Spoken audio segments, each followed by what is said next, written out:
പ്രിയമുള്ളവരെ, കഴിഞ്ഞ ഒരു ദിവസം തിരുവനന്തപുരം ജില്ലയിലെ ഒരു തീം പാർക്കിൽ ഒരു അപകടം സംഭവിച്ചിരുന്നല്ലോ. ഒരു റൈഡ് പൊട്ടിവീണ് നിരവധി പേർക്ക് പരിക്കേറ്റിരുന്നു. എന്തുകൊണ്ടാണ് അങ്ങനൊരു അപകടം ഉണ്ടായത്? പലരും കരുതിയിരിക്കുന്നത് അതിൻ്റെ കാലപ്പഴക്കം കൊണ്ടാണ് അത്തരത്തിലൊരു അപകടം ഉണ്ടായതെന്നാണ്.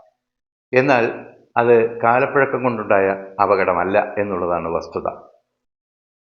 അതിൻ്റെ നിർമ്മാണത്തിലെ അപാകതയാണ് അതിലെ പ്രശ്നം.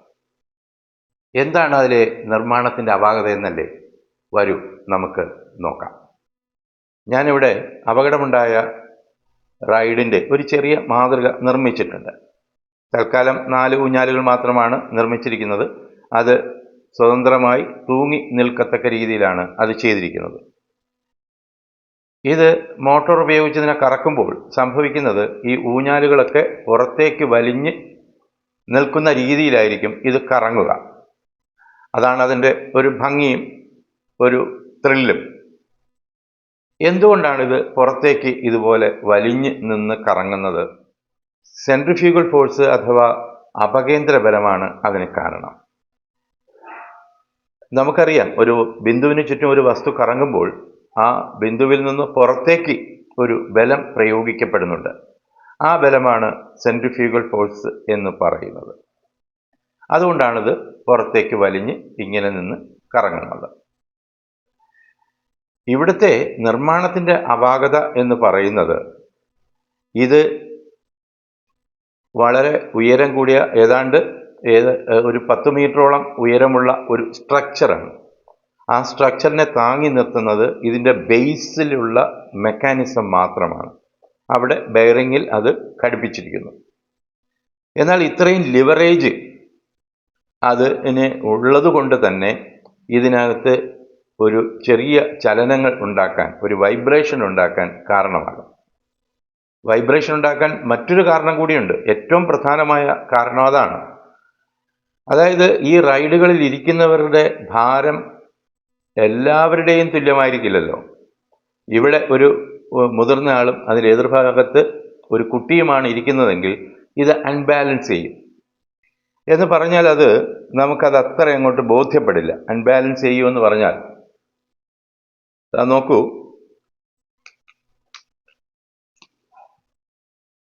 ഇവിടെ ഞാനൊരു ഫാൻ ഉണ്ടാക്കിയിരിക്കും. 3 ലീഫുണ്ട്. ഈ 3 ലീഫുള്ള ഫാൻ കറങ്ങുകയാണെങ്കിൽ എന്താണ് നമുക്ക് നോക്കാം. വളരെ സ്മൂത്തായിട്ട് കറങ്ങുന്നുണ്ട്.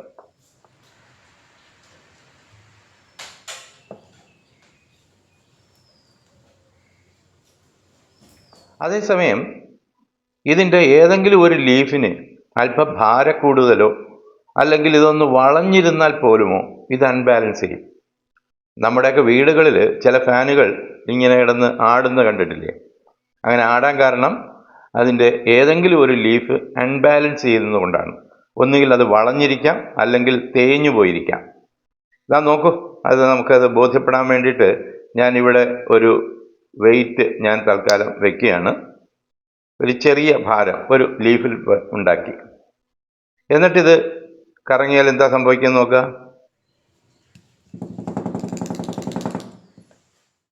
കണ്ടില്ലേ?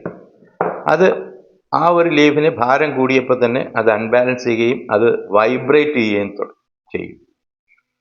ആ വൈബ്രേഷൻ ഈ ബേസിനെ സാരമായി ബാധിക്കും. അതുതന്നെയാണ് ഇവിടെയും സംഭവിക്കുന്നത്. ഇവിടെ ഈ ഒരു ബേസ്, ഏതെങ്കിലും ഒരു ഊഞ്ഞാലിന് ഭാരവ്യത്യാസം ഉണ്ടായാൽ ഇത് വൈബ്രേറ്റ് ചെയ്യും. ആ വൈബ്രേറ്റ് ചെയ്യുന്നത് മുഴുവൻ ഈ ബേസിലുള്ള സ്ട്രക്ചറാണ് താങ്ങേണ്ടത്. ഒന്നാമത് ഇത്രയും ലിവറേജ് കൂടി അതിനുണ്ട് എന്നുള്ളത് കൊണ്ടാണ്. അതാണ് ഈ സ്ട്രക്ചറിൻ്റെ ഒരു പ്രശ്നം. ഇതിൻ്റെ നിർമ്മാണത്തിൻ്റെ പിഴവ് എന്ന് പറയുന്നത് അതാണ്. ഇത്തരത്തിൽ നിരന്തരമായി ഈ ബേസിലുണ്ടാക്കിയ വൈബ്രേഷനുകളാണ് ഇതിൻ്റെ ഈ സ്ട്രക്ചറിലുള്ള വെൽഡിങ്ങുകൾ പൊട്ടിപ്പോകാനുള്ള കാരണം. അതിന് പരിഹരിക്കാൻ പറ്റുന്ന ഒരു മാർഗം ഇത്തരത്തിൽ ഒരു സ്ട്രക്ചർ ഇതിൽ ചെയ്തിരുന്നുവെങ്കിൽ ആ പ്രശ്നം നമുക്ക് ഒഴിവാക്കാമായിരുന്നു. ഇതുപോലെ ഇതിൻ്റെ മുകളിലെ കൂടി അതിനെ താങ്ങാൻ കഴിയുന്ന ഒരു സ്ട്രക്ചർ കൂടി ഉണ്ടാക്കിയിരുന്നെങ്കിൽ ഇത് നന്നായി പ്രവർത്തിക്കുമായിരുന്നു.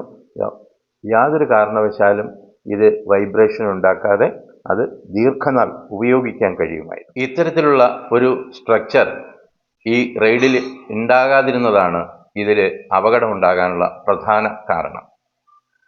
എനിക്ക് പറയാനുള്ള ഒരു പ്രധാനപ്പെട്ട കാര്യം, കേരളത്തിൽ ഒട്ടനവധി തീം പാർക്കുകൾ പ്രവർത്തിക്കുന്നുണ്ട്. അവിടങ്ങളിലൊക്കെ വളരെ വേഗതയേറിയതും എന്നാൽ വളരെ വലിപ്പമുള്ളതുമായ ഒരുപാട് റൈഡുകൾ പ്രവർത്തിക്കുന്നുമുണ്ട്. ഈ റൈഡുകളെല്ലാം യുദ്ധകാലാടിസ്ഥാനത്തിൽ സാങ്കേതിക വിദഗ്ധരുടെ നേതൃത്വത്തിൽ പരിശോധനയ്ക്ക് വിധേയമാക്കേണ്ടതാണ്. അതിൻ്റെ നിർമ്മിതി പരിശോധിക്കപ്പെടുകയും അശാസ്ത്രീയമായ നിർമ്മിതി ഉണ്ടെങ്കിൽ അവ ഒഴിവാക്കുകയും വേണം, അല്ലെങ്കിൽ അതിന് പരിഹാരം കണ്ടെത്തണം. അതുപോലെ തന്നെയാണ് ഈ 20 വർഷത്തിലധികം പഴക്കമുള്ള റൈഡുകൾ ഡീകമ്മീഷൻ ചെയ്യേണ്ട ആവശ്യവുമുണ്ട്.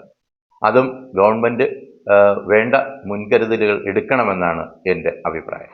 ഇനിയെങ്കിലും നമ്മുടെ നാട്ടിൽ ഇത്തരത്തിലുള്ള അപകട മരണങ്ങൾ ഉണ്ടാകാതിരിക്കട്ടെ.